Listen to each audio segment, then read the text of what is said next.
அதுக்கு நாம ஒன்னும் இப்ப ஒரே குடும்பமா இல்ல. அப்புறம் எதுக்கு இதெல்லாம் பார்க்கணும்? ஒரே குடும்பமா இல்லாட்டால ஒன்னா தானே இருக்கான். ஒரே கூரைகள் தானே சாப்பிட்றான், தூங்குறான். இப்ப என்ன? என் பிள்ளையால உங்களுக்கு கஷ்டம் வருமா இல்லையான்னு தெரிஞ்சுக்கணும்.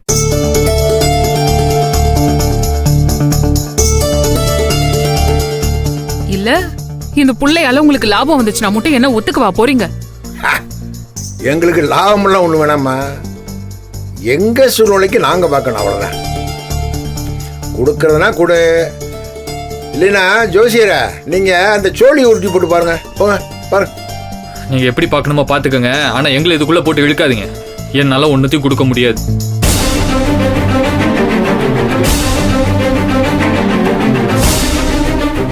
ஏமா நீ நம்ம வீம்ப வந்துடுற. மற்ற பிள்ளைகளை பத்தி உனக்கு எந்த கவலையும் இல்ல. ஏப்பா, பிறக்க போற குழந்தைய பத்தி தானே கவலைப்பட முடியும்.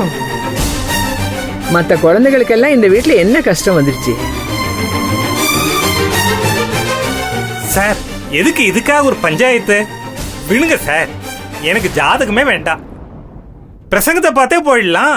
சரி, நீங்க பிரசங்கமா பாருங்க பாருங்க.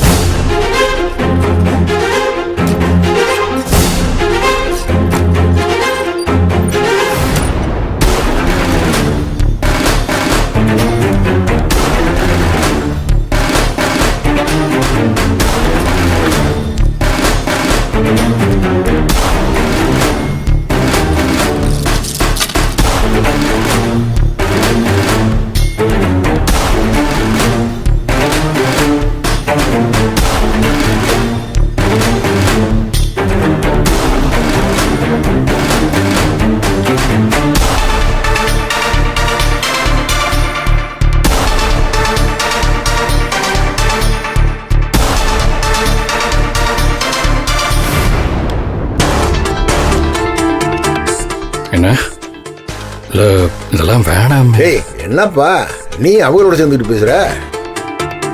ஏய் ஏன் யோசனைக்கு விடுங்கப்பா. சீசோன் இருங்கப்பா.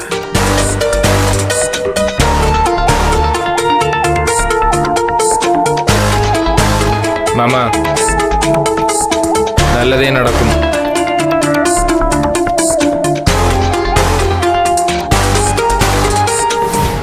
இந்த குழந்தை உண்டாகி சரியா எத்தனை மாசம் ஆச்சு?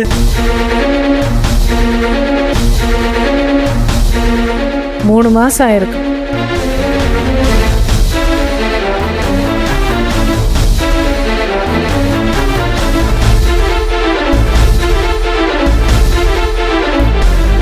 இப்ப உருவாகி இருக்கிற குழந்தை ஒரு பெண் குழந்தை. அந்த பெண் குழந்தையோட ஜனனம் நிச்சயமா இந்த வீட்டு ஆண்களுக்கு பாதிப்பை உண்டாக்கும்.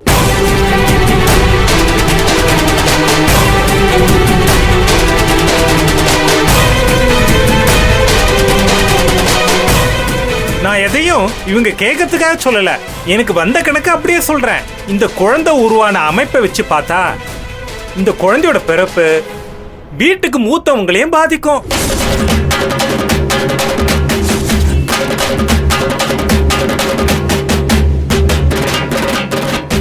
இந்த வீட்டுல இந்த குழந்தையோட அப்பா தான் கடைசியா?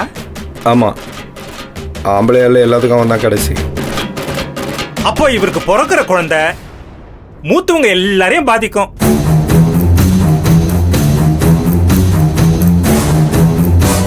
குறிப்பா ஆண்களை, அவங்களை கண்டிப்பா பாதிக்கும். அதே மாதிரி இந்த குழந்தையோட அம்மா பார்வைப்படியும் புகுந்த வீட்டை பாதிக்கும்.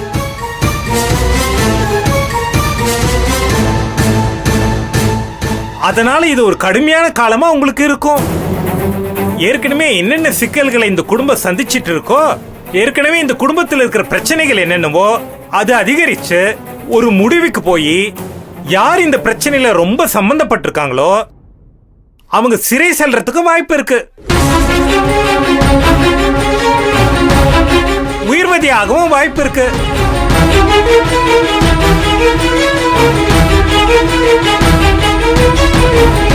இப்படிப்பட்ட சூழ்நிலையில ஏற்பட வாய்ப்பு இருக்கு. என்னங்க எப்படி சொல்றிய? இன்னொரு வாட்டி கரெக்டாக போட்டு பாருங்க, கணக்கெல்லாம் கரெக்டாக இருக்கா பாருங்க. தம்பி, நான் எதுவா இருந்தாலும் உடைச்சு தான் சொல்லுவேன்.